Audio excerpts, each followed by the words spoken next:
falando aqui que de Jerusalém a Emaús são 60 estádios. E trazendo para nós, são cerca de 12 a 11 quilômetros. O que dá, em uma média, de 2 horas e meia de caminhada de Jerusalém até Emaús. Também entendemos o motivo pelo qual eles saíam de Jerusalém e iam para Emaús. Porque, a partir do versículo 15, entendemos que eles estavam passando por uma confusão. Porque a Bíblia diz, e aconteceu que eles faziam perguntas um ao outro. Quando lemos o texto completo, entendemos que esses homens se questionavam sobre aquilo que tinha acontecido. Eles não conseguiam acreditar no que Jesus disse, de que morreria, porém, voltaria a viver. Quando eles soubem, na verdade, quando eles veem a morte de Cristo, era como se a esperança houvesse se perdido. Era como se a razão de eles estarem ali, agora já não havia mais alguma. Por isso que eles decidem sair de Jerusalém e ir para Emaús para nunca mais voltar. Porque para eles a esperança havia se perdido.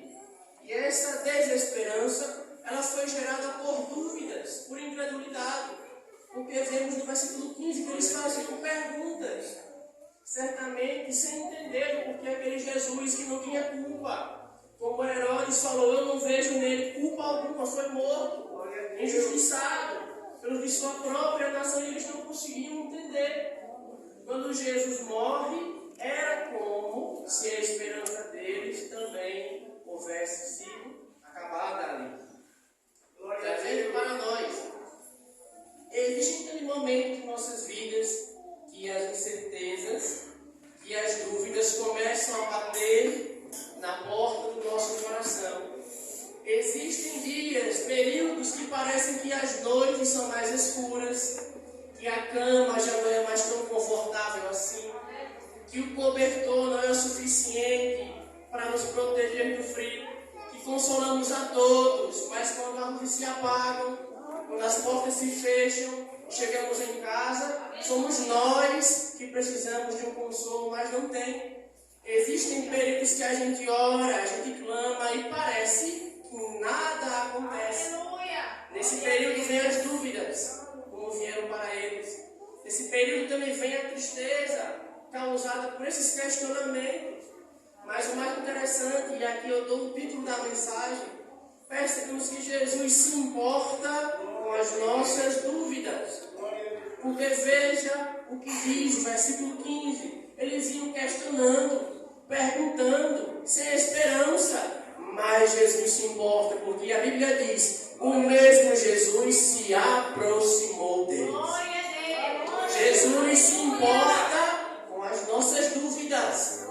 E eu digo mais, Jesus não só se aproxima, mas Jesus também vai com eles, está assim, e ia com eles. Então o que eu quero te dizer é que mesmo em uma situação de dúvidas, de incertezas, creia, Ele se aproxima de você, e assim como foi com esses homens, Ele está caminhando ao teu lado para falar ao teu coração. Porque as palavras que saem da boca de Jesus não são palavras jogadas ao vento, são palavras que nos dão esperança e que incendeiam o nosso coração. Outra coisa que a gente consegue ver pela palavra de Deus, e entendemos o porquê aqueles homens passaram por essa situação. O versículo 16 diz que os olhos deles estavam como que fechados, para que não o conhecessem. Isso simboliza, trazendo para nós, era como se aqueles homens não estivessem mais sentindo a presença de Jesus. Era como se eles não conseguissem mais perceber a Jesus. E quem viveu um pouco com Deus sabe que também em nossas vidas existem esses momentos. Glória a Deus. Aleluia, glória a Deus. Nós questionamos, oramos, continuamos e nós não sentimos a presença de Deus. E talvez isso gere mais dúvidas ainda. Senhor, o que foi que eu fiz de errado? O que foi que eu cometi que te desagradou? Nós não entendemos. E muitas vezes essas dúvidas levam à tristeza. E por causa dessas dúvidas, esses homens estavam da forma que estavam, sem esperança. Porque eles não acreditaram no que Jesus disse: eu vou morrer, mas ao terceiro dia eu voltarei. Glória a Deus. Mas aqui eu também tenho uma outra notícia para você. Jesus se importa com as nossas dúvidas, assim como também se importa com as nossas tristezas. Porque no versículo 17, Jesus aparece caminhando com eles no caminho, e Jesus faz uma pergunta que diz: por que é que vocês estão tristes? Ninguém pergunta alguma coisa sem querer saber a resposta. Ninguém pergunta algo se não tem interesse em ouvir o porquê daquilo. Homens sem esperança, homens tristes, mas que o Todo-Poderoso, o Filho de Deus, se importou de uma tal maneira que foi até eles, se aproximou deles, andou com eles e ainda perguntou: por que é que vocês estão tristes? Eu desejo saber, me contem, porque Jesus sente o que você sente. E a prova disso é que o profeta Isaías diz, ele não diz se passares pelas águas, ele não diz isso, ele fala quando. Ou seja, não é um talvez, é que nós vamos. Ele diz: quando vocês passarem pelas águas, quando vocês passarem pelo fogo. Mas aqui eu trago uma boa notícia, porque Deus diz: eu estarei contigo. Existem tempestades, Jesus está no barco. Nós não estamos sós. Eu ainda digo mais: tem tempestades que só vêm porque aceitamos entrar no barco. Mas aquele que tem o controle de tudo continua conosco. Jesus se importa com as dúvidas e com as tristezas. E o interessante é que Jesus já sabia, em sua onisciência, o porquê daqueles homens estarem da maneira que estavam. Jesus já entendia o que causava a tristeza para eles. Mas ainda assim ele pergunta, e a partir daqui nós vemos como a onisciência de Deus é a garantia de um bom amanhã para mim e para você. Jesus diagnostica: estão sem esperança, estão tristes, estão saindo do lugar da bênção, que é Jerusalém, indo para Emaús, que é uma cidade distante, porque estão sem esperança. E chega aqui a divisão da alma e do espírito. Só a palavra de Deus pode chegar até o teu espírito e vai resolver a tua situação. E Jesus sabia isso. Por isso que Jesus faz questão de começar a falar da palavra de Deus. Glória a Deus. 27 diz, começando por Moisés e por todos os profetas, lhes explicava as Escrituras. Talvez me perguntasse, mas como é que isso iria resolver? Qual seria o sentido disso? Porque às vezes até nós, quando passamos por uma situação muito difícil e alguém nos dá uma palavra, nós ficamos: será? Será? Será que eu tenho direito? Eu acho que isso não está certo. Mas Jesus sabia que a solução seria isso.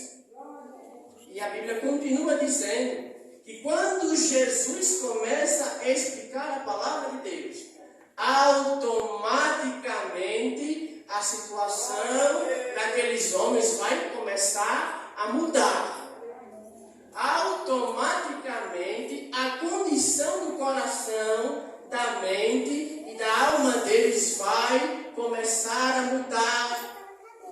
Porque a Bíblia diz, agora no versículo 31, e quando Jesus começa a falar sobre a sua palavra, e sobre a fé, e o Deus de Israel, e o seu poder, a Bíblia diz que quando Jesus termina de falar, 31, abriram-se os olhos.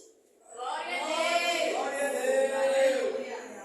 Aquilo que pode abrir os meus e os teus olhos espirituais e trazer de volta a nossa esperança é a voz do nosso Senhor e Salvador Jesus Cristo através da sua palavra. Glória a Deus.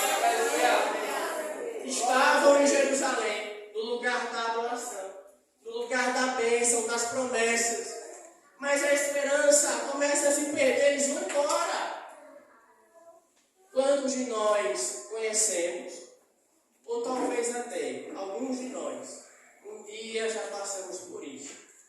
Estávamos em Jerusalém, o lugar da bênção, da adoração, o lugar das promessas. Mas aí, circunstâncias da vida começaram a vir. As ondas fortes começaram a bater. E nós fomos ficando abatidos, tristes. As perguntas começaram a vir e veio logo o sentimento: eu vou embora para Emaús. Emaús simboliza aqui o mundo. Eu vou embora para Emaús. Eu não tenho mais esperança nem motivo para estar aqui. Eu estou perdendo meu tempo aqui, então eu vou embora.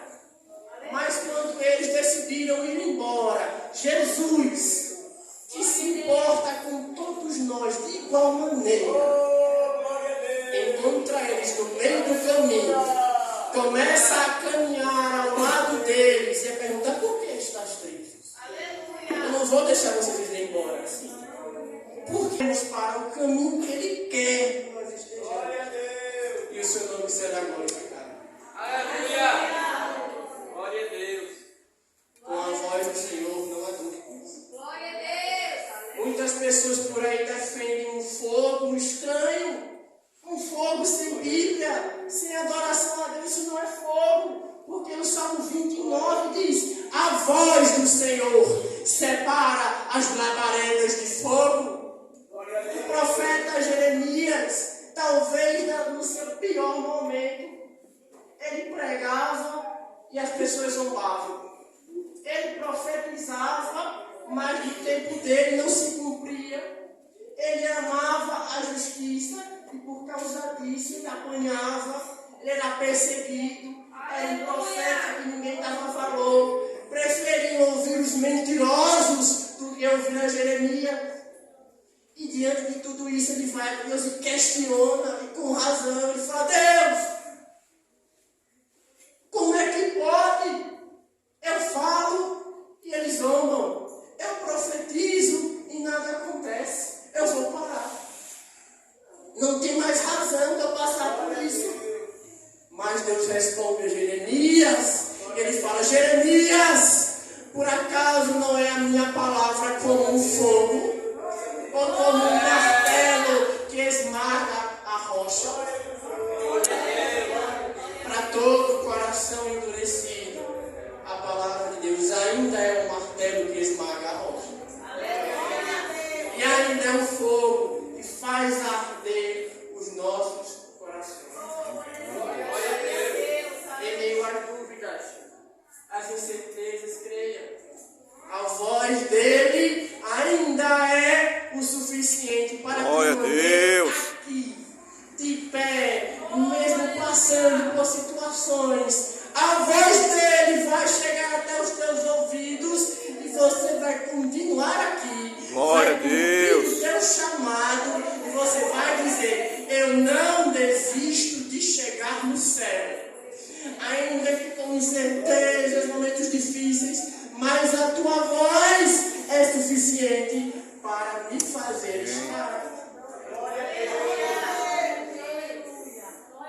Creia. A palavra do Senhor, a palavra de Jesus, não são palavras